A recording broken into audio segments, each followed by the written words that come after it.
வீட்டுக்குள்ளேயே ஃபுட்பால் விளையாடுறாங்க. என்ன பண்ணுறது? பேர குழந்தைங்க இல்லையா தினமும் செல்லங்கிறணும் இவன்ட்டு செல்லම වැඩි වයිතින් වීඩියෝ කරලා දාන්න ඕනද?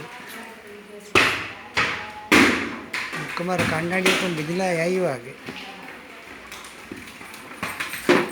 ළමයින්ගේ සෙල්ලම් තමයි ඒක වතයි මොනවද තියෙන්නේ? බූදලේ කියනකොට මොන පුරාණනේ ලොකු බූදලේ. பேர குழந்தை விளையாடும்போது நம்ம அவங்களுக்கு ஒத்துழைக்கணுமில்ல. இல்லைன்னா நம்ம முதியோர் பட்டியலில் சேர்த்திடுவாங்க.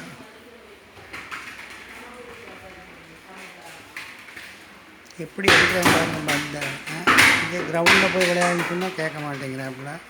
வீட்டுக்குள்ளேயே தான் விளையாடணுமாம்மா.